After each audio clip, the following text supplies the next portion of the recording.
today, Mr. Daniel Ang. Up you go. And today we have HORACE T, BRUNO again, and Mr. Sushant Kumar, who will be your panelists, your expert panelists for our topic of today, what is needed to progress in a digital economy? The stage is all yours, Mr. Daniel. Thank you, Serena. And thanks for coming in the morning, starting my day in the right way, and you're still with me in the evening. So we have a saying, right? Good start, good ending. So this is our last session. Please bear with us. So I've got three experts here. HORACE T. HORACE, the CIO of Malayan. You guys want to move one over? I don't need a chair. Yeah, so they can see you better. This side can't see you, so don't deprive all the people of your handsome faces. So HORACE T, wave, HORACE. HORACE is the CIO of Malayan flour mills. So he brings a perspective of what a user would look at from a digital economy standpoint.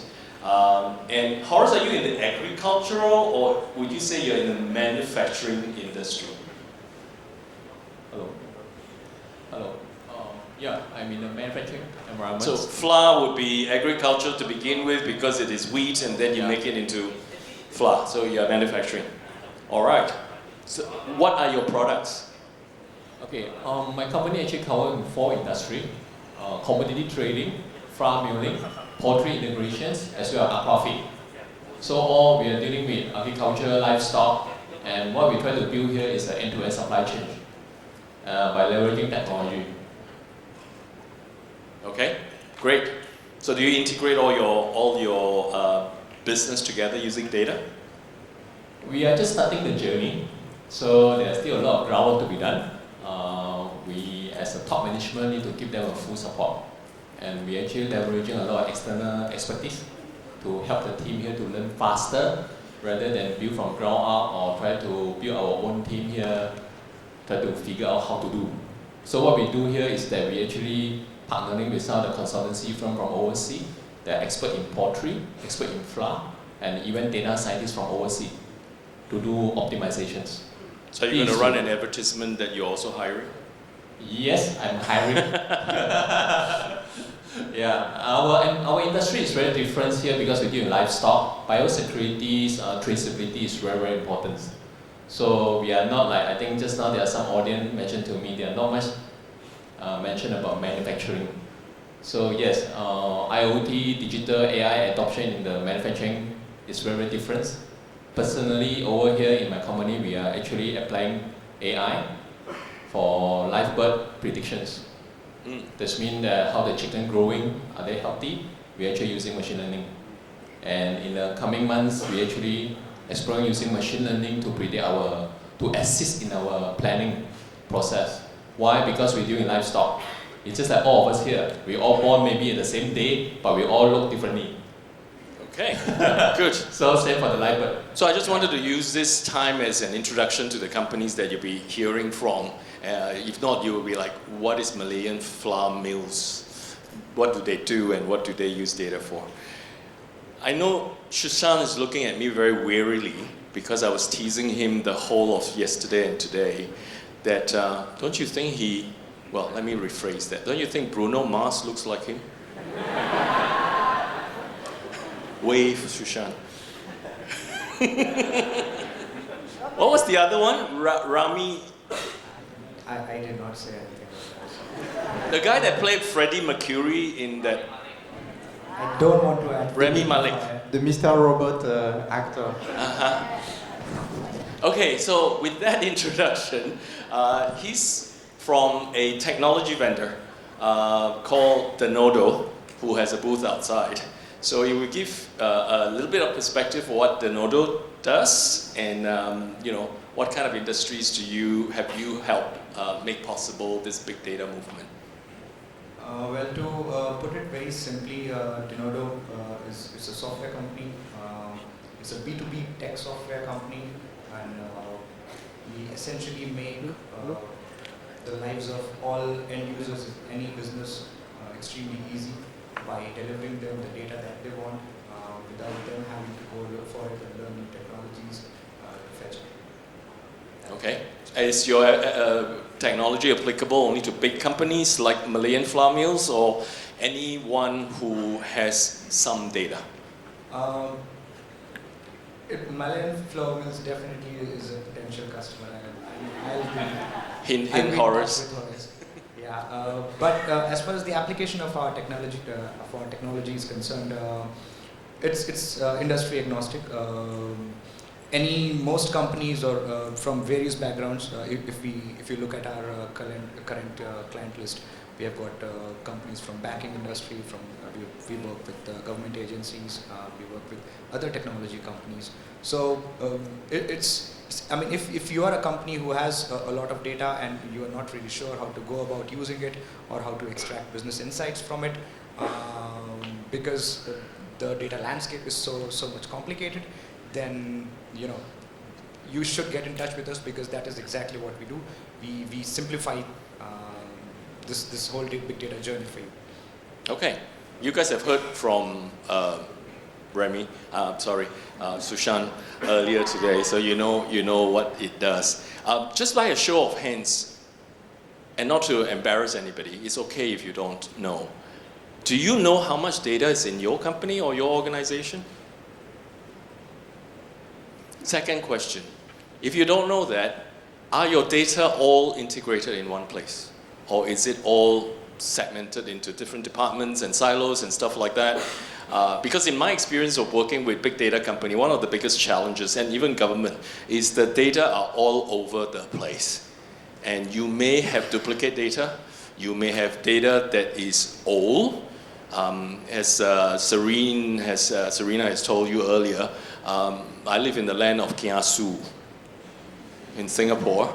And so, just to use that as a starting example, I think a lot of companies tend to collect a lot, keep a lot, because they're so afraid that if tomorrow they want it, they didn't collect it, right? So now it's at the break point where CEOs are asking CIOs, why are your storage costs going up every year from terabytes to petabytes to zettabytes and stuff like that?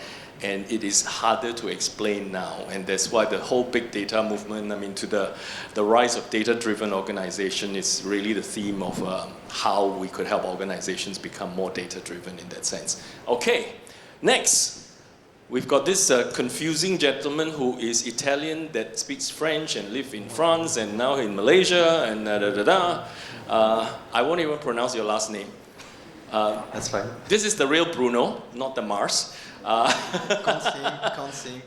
And you've heard from him earlier on Iflix, right? So in your organization, Bruno, how is data consolidated? Is there one platform where you put everything and all the other departments actually access to it? Or is it still very, very much hodgepodge and everywhere? So I think we went on a journey.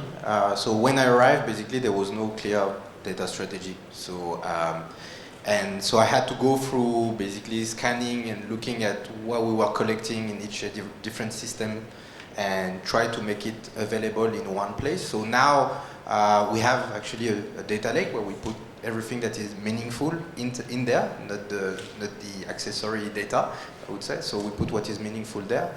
And then we expose it now to the business and to the engineers and so on to make it more self-service. So, okay. But before that, there was kind of no clear lead around that. And we also, you were talking about quality of the data. I spent the whole year almost like just doing data quality. And this is one of the biggest, I would say, biggest part that involves not only technology, that's sourcing the data, but it's also involving people, because you have a lot of process, people key in stuff, and you need to govern what they're doing, helping them, not the data to work against their process. Also, it's something difficult, but at the end of it, we have one central place, data is there and it's accessible. Before we go into the topic proper, which let me remind everybody is how to progress a digital economy. Last question, and maybe the audience And Derek was talking to me earlier, Peter, in fact, how do we talk more about big data and stuff? So, Bruno, you talk a lot about, I saw your presentation earlier and stuff like that. Maybe it's a question that a lot of the audience wants to ask. How do you choose what data to collect? It's based on the why. Oh, Yeah? thank you. He was paying attention. Yeah, really, it's based on the why because it was a journey educating us. So people in data is that most of the time people come to you, you are the data guy, and they say, "I want this data set." All right. So you look at them, you say, "Why? Why do you need that data set?" And it turns always. When you ask the question that comes back, you understand that actually it's not the data it's not that piece of data that they need. It's not at all. It's something else. The question is actually broader than that. Is that there's more refinement to it, also to kind of pull out of the stakeholders or the main user of that information. So it's trying to, and then after we go and bring the data that is actually relevant for that question. And so this is, that's why I'm saying it's about the why. As you were saying earlier, it's a very important question to ask. I can assure you I didn't pay him to say that. Okay, let's get down to digital economy. How to progress digital economy. Who was here this morning when I actually did my first presentation? Okay. Thanks for a lot of the comments online through Affinity. Is it Affinity? Attendify. Okay. I was just seeing whether you guys were paying attention. So you are. Attendify. And also when we met in person, thanks for all the kind words and comments. So let's move on to that, right? Whether it's called digital economy, smart nation, digital whatever. So let's go round and maybe 1 or 2 minutes each, gentlemen. What is your version of digital economy? Horace, you want to begin? I think from a data science perspective, we need to define what is digital economy. Okay, I think maybe I just clarify the confusion over here. How many of you know what is digital economy means? Anyone? The economy that's digital? Okay, I think in the general term, I think it's digital economy means that we're leveraging doing things digitally or using a digital way to do our daily operations. So then we need to ask ourselves, are we still using a lot of Excel? Are we still using a lot of paper? Are we as efficient as what we see in China? Yeah, so I'm not trying to compare to the best, but let's compare to our neighborhood. So maybe we compare to Singapore or Thailand or Indonesia. In certain of the digital adoption, they're actually faster than us. Let's talk about FMCG, manufacturing and supply chain. In Indonesia, the technology adoption actually is faster than Malaysia. So we need to ask ourselves what is actually happening now in Malaysia. I don't want to talk about the government, okay? But I know Bank Negara have a good policy and roadmap. I'm very happy about it. I just hope that Bank Negara can accelerate the change because they're forcing us how we actually managing the money in the digital way. They're forcing us to use a chip-based credit card. They're also forcing us to not using check anymore. And then very soon more enforcement will come in. You mean your credit card today is not chip-based yet? No, I think Malaysia is one of the, in the early days, Malaysia is one of the country that adopting chip-based credit card, which actually eliminating a lot of fraud. And for those that in the government project, just to let you know, I think tax department, EPF department, Bank Negara, all actually is connected for fraud detection. Because personally, I also involved in revenue assurance and fraud management. So all these things is coming into picture, and I'm very happy that more and more corporate actually adopting the risk avoidance mindset. That's mean that don't let it happen first. Let's manage the risk before it happens. With all these things, when we're adopting the digital way of doing things, it will be more safe. Rather than just like what you mentioned in the morning, just do it, get all the fancy technology in. At the end, all the security is broken, and no one actually take care of it. Yeah. Thank you. Yeah. Keep that thought for a while. I'm going to go through, if you guys were with me this morning, the 5 layers of what I would think is a digital economy. And please don't take it as a jab at anybody or at any government. It is a very frank discussion because we want to know where we stand. Self-awareness is one thing, important. And then my question is, where do you think we should go from here? Okay? Sushant. Thanks, Daniel. A digital economy for me, so in any economy, all the players, whether it's the bank or the government or businesses and the people, these are, let's say, all the segments in any economy. A digital economy for me is where all these segments of the economy can communicate with each other and do all kinds of transactions with each other on a digital medium. The reason why we or any government today is pushing for a digital economy is because it helps them expand to new areas without having to spend in resources the way they did earlier. One of the main things, like one of the buzzwords which we hear a lot these days is cryptocurrency, and the followers of cryptos, they always say that about like 50% of the world's population, or even more than that, is probably unbanked, and that is because of the nature of banking industry. You cannot really go and build a bank, in remote areas. But with new technologies like cryptocurrencies and blockchain, you can reach a lot of people in remote areas, which was not really possible earlier. So that is just one aspect of the digital economy. We need to, governments I guess across the world, they need to see what fits their model and what's the right infrastructure to spend it. That I think will make the lives of people easier, and that will make the lives of government very easy in terms of how to govern. Thank you. Thank you. Just a reminder, as I started off Multimedia Super Corridor with Malaysia and with then Dato Seri Mahathir in 1996, January. There were a number of flagship applications. I am asking this out of curiosity. Are those flagship applications still in play? Namely, cyber law, smart schools, e-government, telemedicine, and so forth, right? It may be a different name, maybe it has evolved, but the promise of so there's also borderless marketing, and we actually at that time had a promise and a vision of the My Card was the only card that you will use for anything. For anything.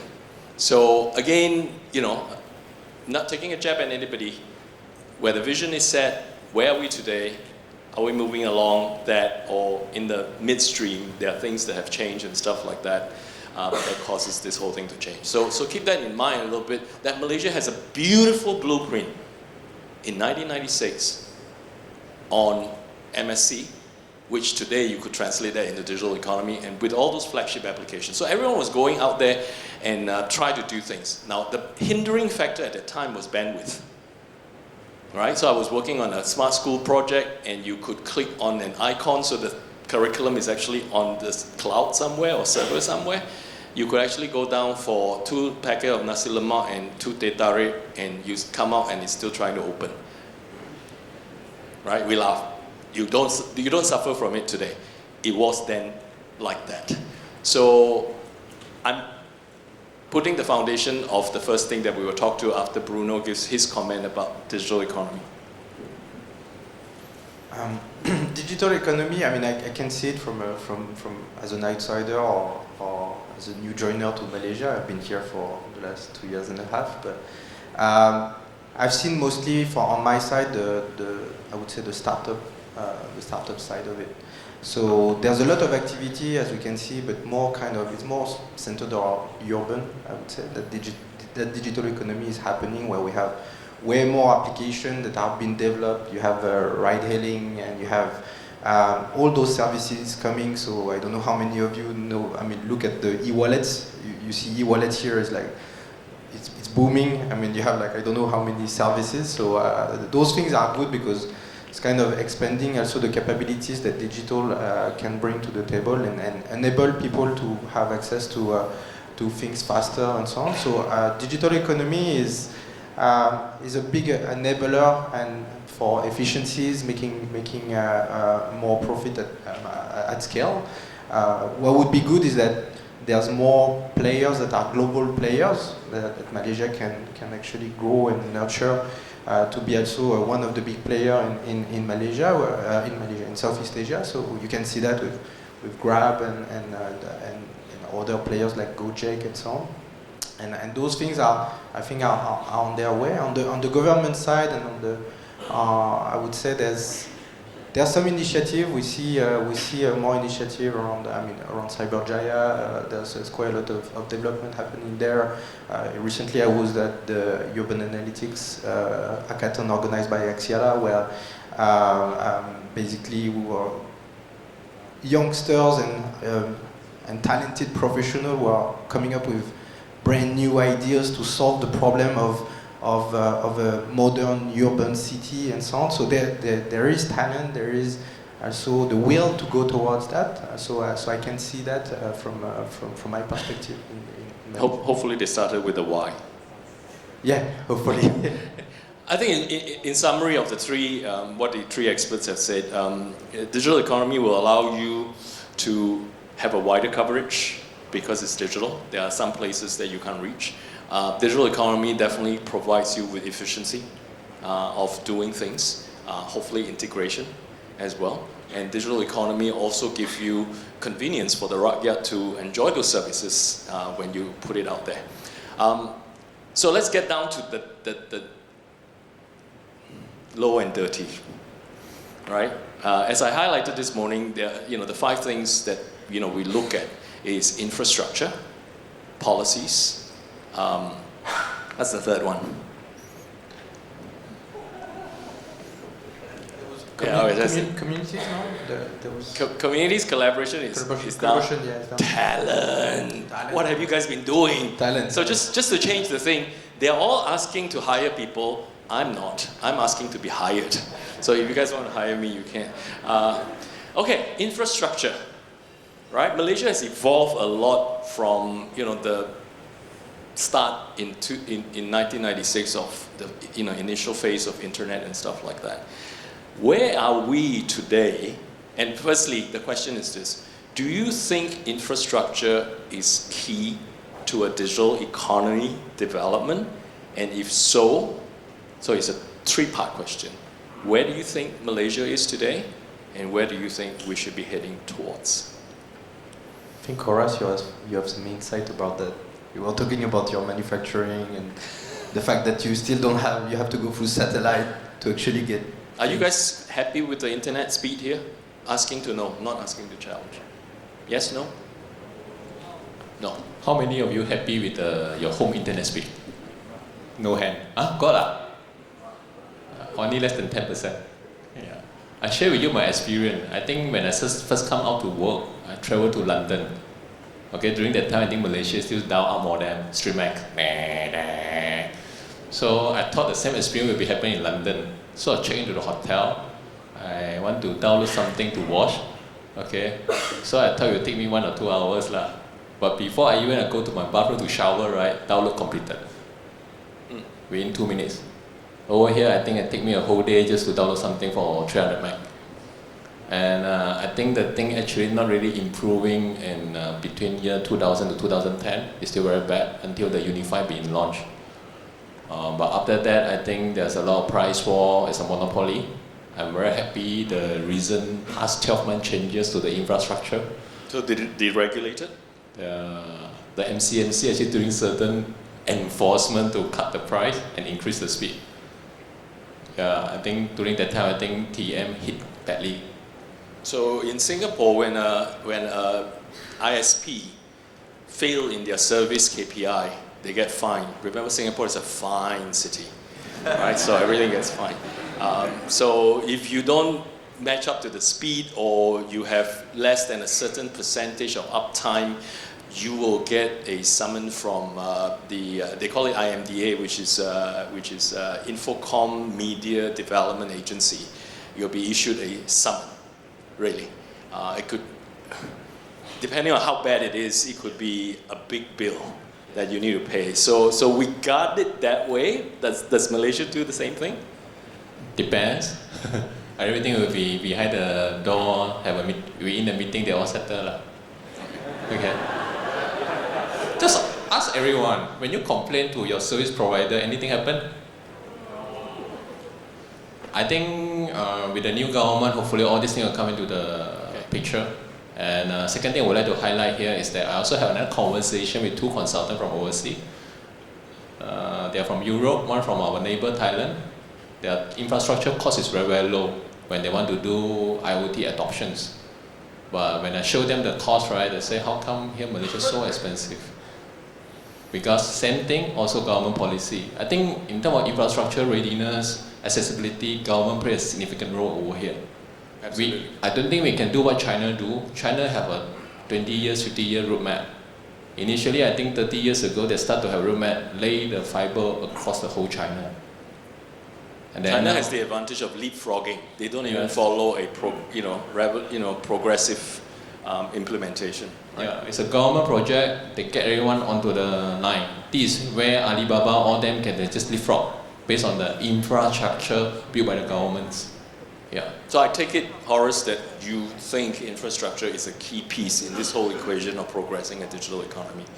And when I see hands saying some are happy and some are not happy and all that, is it geographically bound that some areas have happy internet speeds and some areas do not have happy internet speeds? Yeah, maybe they stay beside Prime Minister.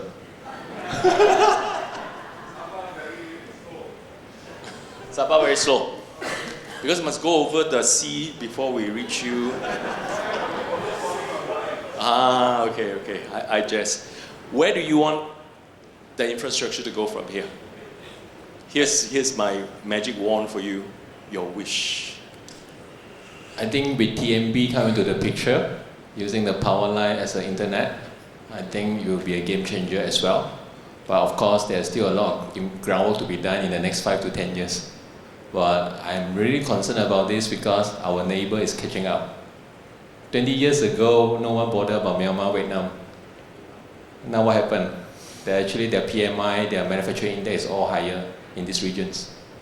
So we're actually in lagging together with Singapore. Sadly so, yes. Thank you. I'm going to skip Sushant for a while to go to Bruno. You live in Malaysia, Sushant doesn't, right? What do you think of our infrastructure here and where do you want it to go? Yeah, I would agree with Horace. In terms of the infrastructure, I think, we're talking about 5G, where 4G is not even delivered to everyone. Yeah. So we talk about 5G, where actually you have some location, maybe in Malaysia, where you don't have actually 4G. Yeah. It's very difficult to get 4G and to have it sustainable and so on. To that question for a while, do you really need 5G? I don't think so. Why? It's about the why. Thomas doesn't agree with you. No, but for sure, but it's about the why. For sure, as a streaming service, you go, you get this, and basically you get your download of a movie very, very fast. So from a user perspective, maybe not. From a company perspective, maybe yes. Yeah. So it depends where you put the why, I would say. Yeah, but coming from the telecom background, I can say that between 4G and 5G is not about the speed, it's about the technology behind it, and specifically capability to leverage IoT.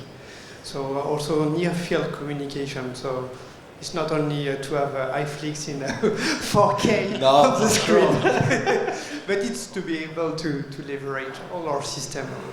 I think firstly I was a little bit shocked when he said we don't need it. And secondly, I think you're right. You think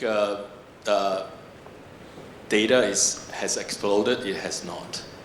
We haven't even put in IoTs and stuff like that send signals across everything, right? So again, go back to the why, right? Why do you want it? And some businesses don't need it, right? And some businesses will be happy with 4G.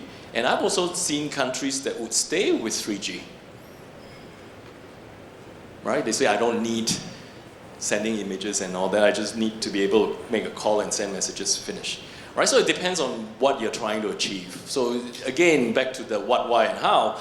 It's not 4G, 3G, 5G. It's what do you want to do with it? And then you come back and apply. Sushant, I don't want to skip past you, but do you have anything to say about infrastructure in general and how important it is, and where do you think we should be going? I have two things. Well, as you just mentioned, it's always good to be on the latest platform. So if the rest of the world is on 5G, you don't want to be on 2G or 3G. When it comes to networks or networking infrastructure, you know, if today I am on 2G, I don't really have to proceed in a serial order. I mean, I don't really have to go from 2G to 3G and 3G to 4G. If I'm on 2G and if I see 5G networks are doing well, I move directly to the 5G network. And from an infrastructure point, you know, when we are on the latest technology, all the latest technologies, they make sure that they can operate with the existing digital systems of any company or enterprise or country, and they are built keeping in mind the future technologies. So, and you can only connect with the future technologies if you are on the latest technology. Sure. So, yeah, that is But it's backward compatible, right? Yeah. Okay. So just to give it a little bit of twist, I found this case study very interesting in India, and maybe you know this one, Godrej, Godrej. It is a... Huh? You don't know the name? I'm not sure about the case study you're talking about, but yeah. Go Okay, so in India in the past, there were a lot of power failure. So if you're talking about using a computer or an electric typewriter, you are going to be very challenged. So Godrej is your traditional type of typewriter. So they were selling a lot of this because of the situation that there are power failures and you can't actually do any work on an electric typewriter or a word processor if there's no power. So again, back to the why are you using a old-fashioned typewriter? That's the condition. That's the condition. So you apply back to this, you know, if Iflix think that, you know, instead of 2 minutes of download, now you can download a movie in 0.2 seconds, then it serves their purpose, right? But in some companies, you don't need it. I'm not downloading huge amount of video files and stuff like that. But to Thomas's point, be careful. More signals and more data is going to be on the net anyway.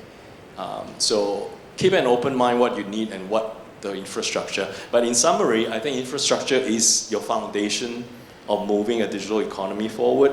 Whether it's 3G, 4G, 5G, not going to pronounce it, but it is a foundation of moving forward. Shall we move to the next one? Policies. Is Malaysia's policy today in tune with the businesses in Malaysia in terms of, let me ask a very simple question, again out of knowing. Does the data of healthcare belong to you or belong to the hospital that you went to? Sorry, to the audience as well. If you go to a hospital, does the data belong to you or does it belong to the hospital that you went to? Sorry? Malaysia. I'm here in Malaysia, so I will be talking about Malaysia. Hospital. Still hospital? Okay. Same thing. When my grandma was admitted to hospital many years ago, that was the case because there was no beds and we have to transfer her to another hospital. And I said, could I have a file? The answer was no. Why? Because it belongs to me, the hospital, right? And it's challenging. So if you just take healthcare for a while, how we have established that it's not transferable. How would you like to see that policy change for healthcare specifically and for digital economy in general? You know, I think last year there was the SingHealth, which is hacked. Yeah, SingHealth in Singapore that was hacked, and around I think 1.5 the data related to 1.5 million customers, patients rather. It was leaked. So, and that is when the Singapore government came on hard on SingHealth and other bodies over there, asking them to tighten up their data security infrastructure. So when it comes to regulations, you know, the two things are very important. One is, I first of all believe that the data belongs to the patients. they get Thank you. they have the right to they get to control who gets to access their data and who doesn't, and at the same time hospitals, or for that matter any enterprise or body who is using this data, they have to be responsible enough that they respect to keep it safe, to use it relevantly. Absolutely, and there should be some level of I would say flexibility in terms of technology, so that people who are the actual owners of the data, they can move their data from one company or from one body to another. Like moving that data from one body to another shouldn't really be a problem, and that is the biggest challenge right now. Once your data enters the system, it just stays there, and now the system or the management of that system, they are deciding, they are probably selling that data, they are using that data, and people, they don't really know in what ways their data is being used. So it's all about trust. It is about trust. It is about trust. And right now, I don't think people have a lot of trust in the system. So we need to instill that trust. But the challenge here is not a technological one. It is very easy to open up that database and could be accessed by all hospitals. The challenge here is about a legal one. Who owns it? Right? So by show of hands, do you want to own your own healthcare data, or do you think the hospital should own it? Those who think that you should own your own healthcare, please put up your hands. Oh, finally I got everyone put up their hands. Good. But you could normalize all that, and you find out that this is a dengue cluster because everyone in this area, well, there are more people in this area that suffers from dengue, but I will not pick up who until that person gives me the permission to do some research into it or whatever. So it's permission-based data usage, which has to be a policy thing. And the reason why I talked about MSC just now was that Malaysia was progressing so well with cyber law. And that is part and parcel of the cyber law discussion on who actually owns data, what's the data governance, and so on and so forth. So it's very refreshing to hear back to say, where are we today? And 1996 to 2019, somebody help me do the math. 23, 24 years. So it's a long time in cyberspace. So, okay, I'll leave it at that. Horace, anything to say on policies? You can take it from a manufacturing industry standpoint. I think from a policy perspective for manufacturing, I think Malaysia a bit slow. The reason why is that because I'm involved in a lot of associations discussion as well from a technology standpoint. What I can see over here in Malaysia is that our government, our enforcement body actually react very slow compared to our neighbors. And this causing our talent outflow, capital outflow. Why? Very simple. You're running a business, you want your business to grow. So from Indonesia, Thailand, China, Vietnam, they come here to look for collaborations. They say it's doable, they're growing faster, they get 20% ROI. Over here, the department, they say that give me another 3 months to review, even for simple applications. So all this policy thing actually slowed down a lot of things. Even in my current organizations, I will not say that it's slowing down, it's just that the process is very tedious. Can I ask you this? Yeah. Are the policies digital? No, not really. So I think for those that engage with the local government, I think you guys would know. Sometimes one piece of paper you need to photocopy 10 pieces just to keep the same department. So those, I don't want to see it as a negative. Those are areas that we can improve on. Yes, that's right. And it's not a tough thing. Yes. It's not a tough thing. Start with the why. Yeah. Then you know what you want to do. Bruno, you have anything to say on policies?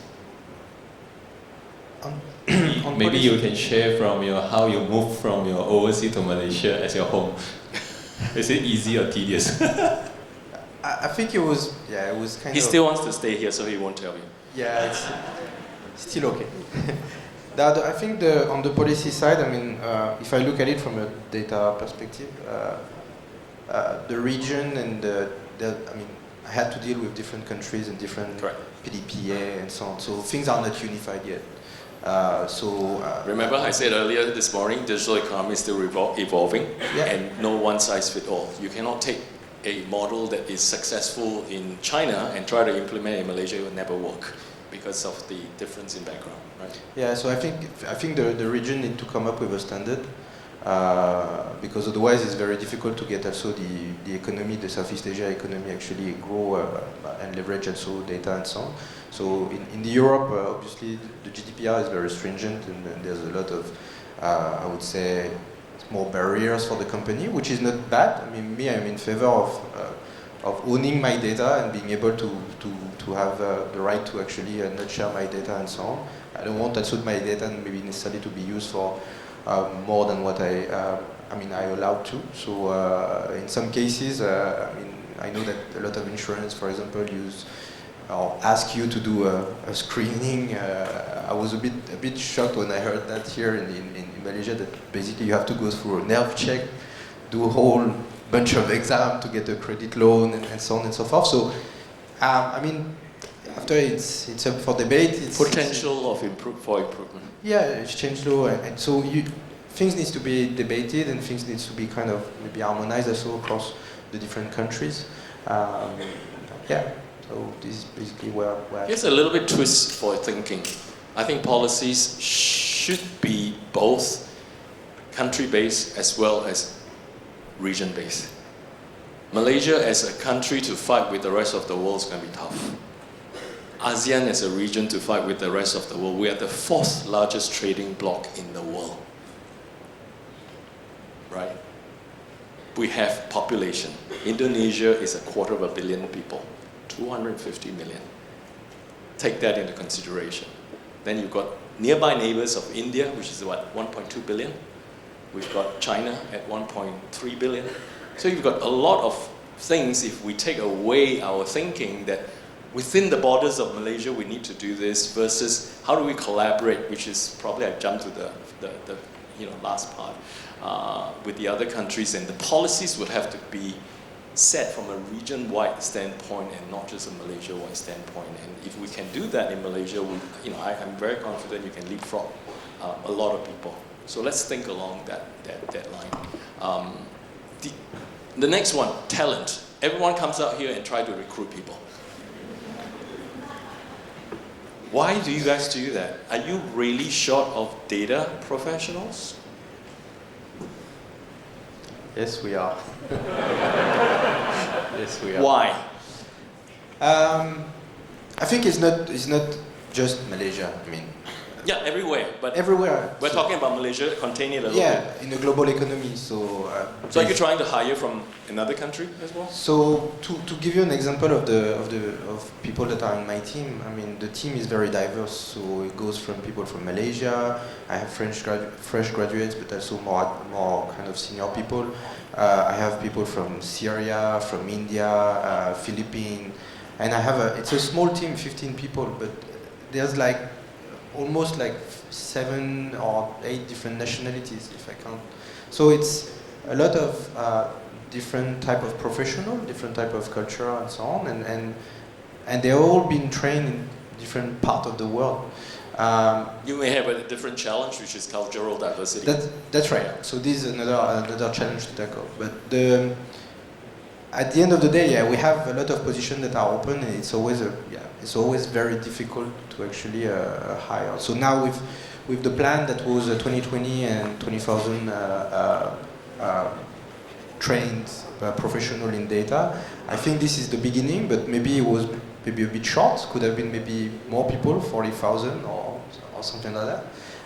Now we can see that actually since arrived 2 years ago, 2 years and a half or 3 years ago, basically there was not a lot of fresh graduates coming out, but now there's actually way more. So it's positive. It's very positive. Great talent coming out of Malaysian universities. So this is a good thing.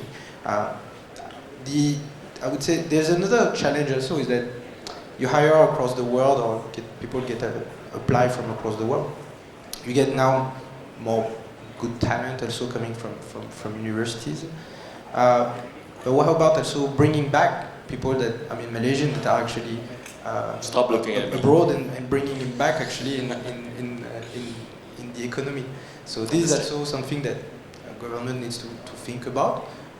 What are the activities that could, or the policies that could bring back actually the talent that are I hear many stories about people who went to the US and then after they stay to the US, I have a couple of my grads that I train now, they are in the UK, in Germany, and so on. So you win some, you lose some. Yeah, you win some, you lose some. After, what's the net? So if you want to grow your economy. So.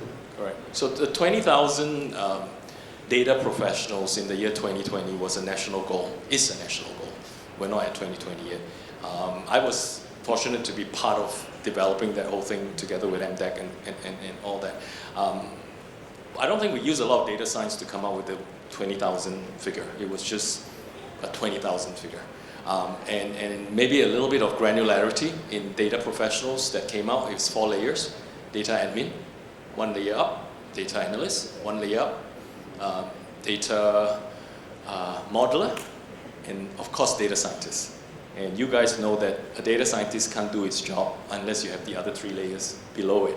So the question right now is so fixed in that sense. And I think that other challenge that Malaysia was facing was they think data science is a job. So here is a little bit of a twist again. The advice was put it 90 degrees. Data science is a discipline that should be present in every industry. Data science in manufacturing, data science in entertainment, data science we don't have enough time to tell you what Harvard and Cornell came out with their research about Malaysia students and how do we encourage them to become data professional. But suffice to say that everyone was looking at it as a vertical silo. Right? If you are data science in banking, what do? You use data science to search for cyber fraud, all these cyber attacks and stuff like that. If you use data science in medicine, you will be a doctor that use data science to look for a cure for cancer and stuff like that. So we need to change that mindset. It is not a data science discipline, it's a data science job, it's a data science discipline in all the jobs that is available. And all of a sudden, you'll find yourself have an abundance of people who are bankers and doctors and whatever today who says if I take some courses in data science, I will now progress what I do. I think the challenge there was try to kickstart a discipline from nothing. And therefore, you start counting 0 to 20,000, it's going to be a big thing, but you have readily a lot of talents out there who could use data science in their own discipline to do whatever they do today. So just a thought that I part with you guys, right? So that's talent. I mean, Sushant, do you see people coming to you and says, can I hire you? Can I hire your colleagues? Is there enough people out there to work on your applications? Because as I said earlier, technology remain technology until you have somebody who knows how to implement that technology. So, as far as India is concerned, we have always been, when it comes to tech industry, picking up on new technologies, that has been our speciality. When it comes to data science, I think you're absolutely correct when you say that data science is a discipline, it's not really a job. But if you want to see yourself as a data scientist, ideally everyone should focus on one specific skill, or let's say a programming language. You be good at it, and tech industry in general, it's not always like you always need to go to another place to work on it. Tech gives you the advantage of working from where you are.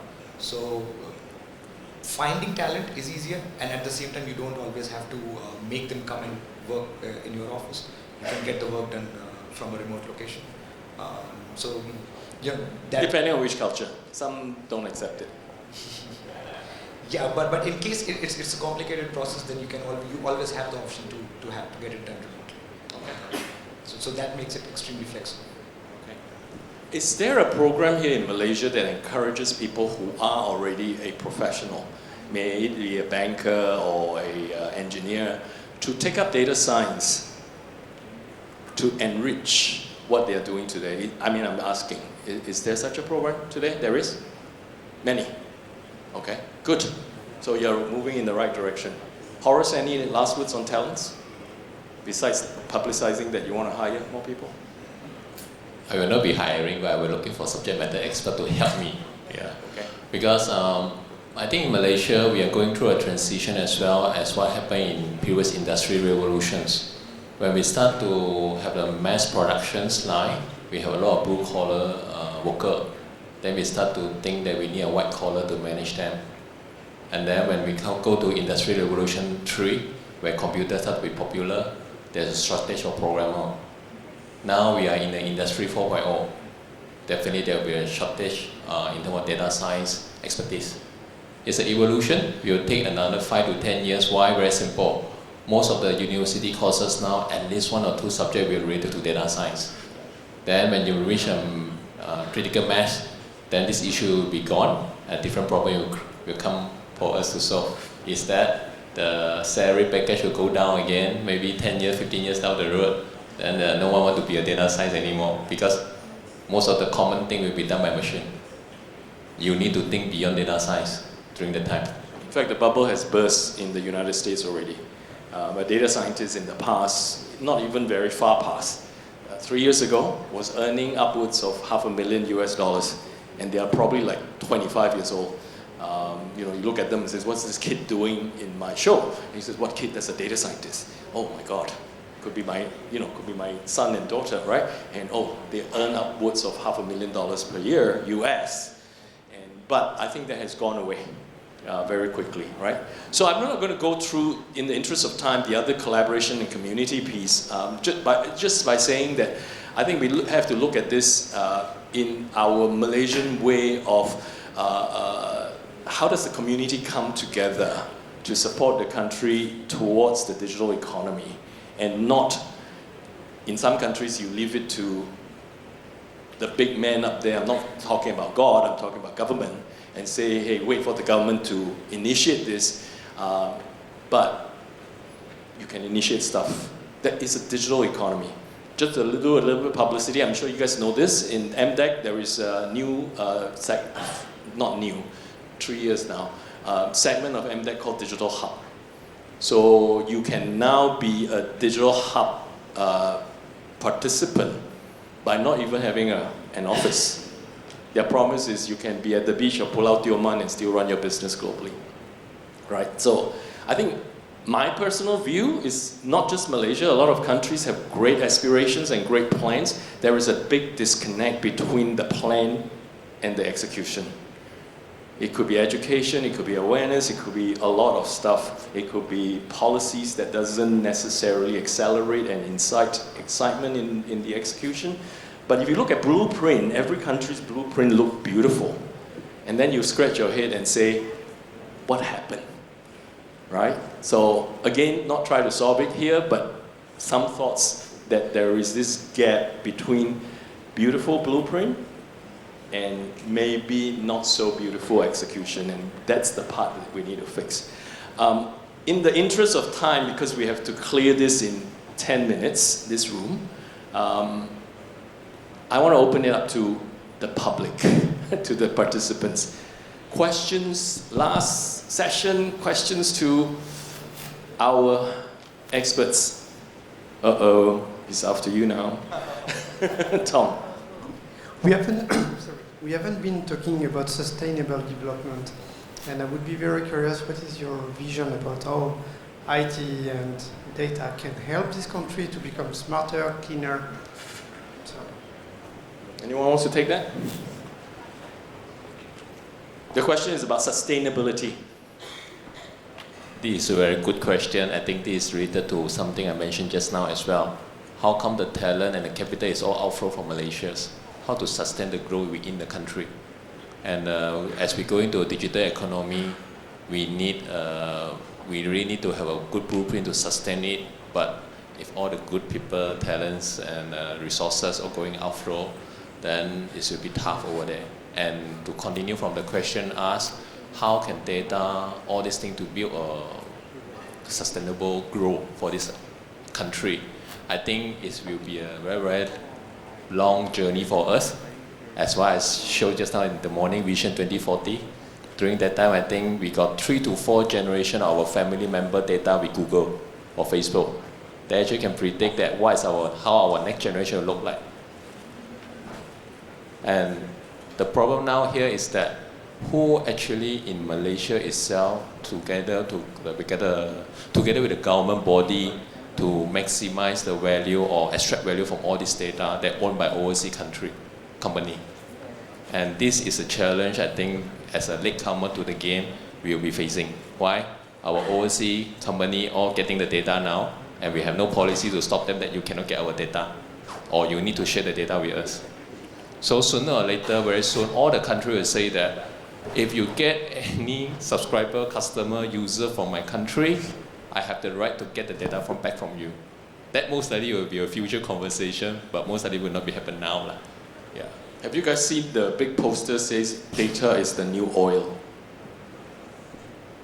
So oil was that big thing that, you know, when you have oil production countries like OPEC, you become a very rich country, right? So the question is, can Malaysia be the data hub for Southeast Asia? Right? I see somebody shaking their head vigorously. Have faith, right?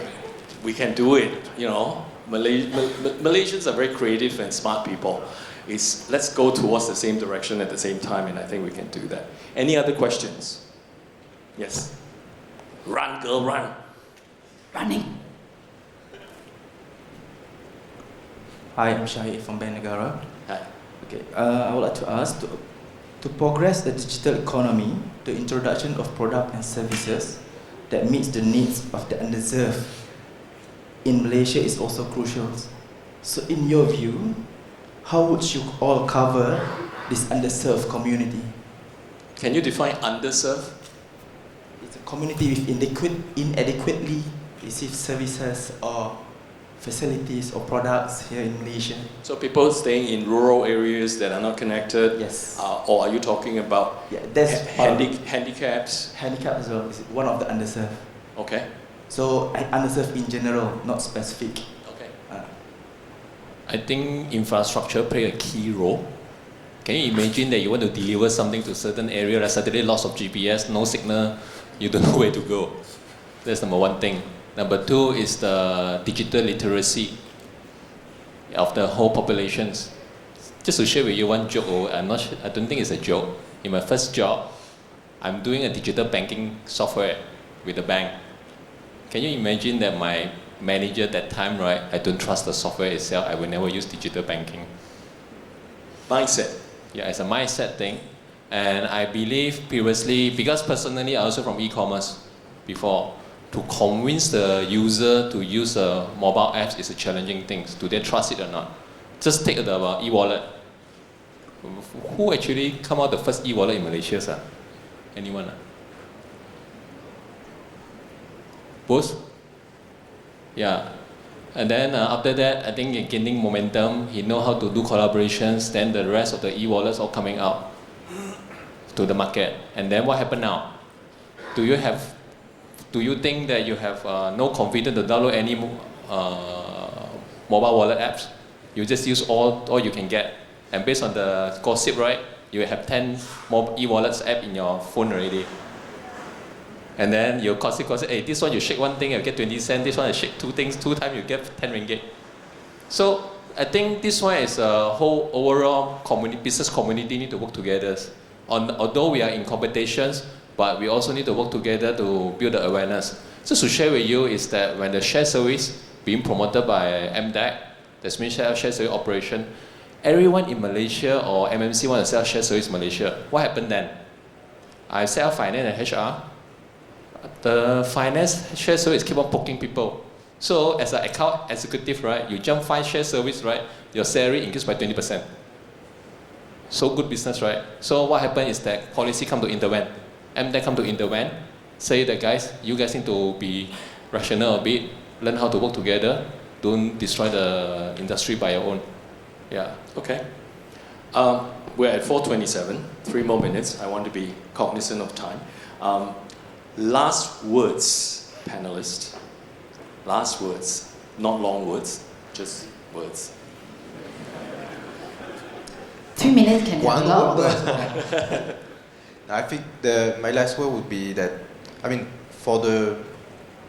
since I've been here, I've been great progress happening, I mean, in Malaysia.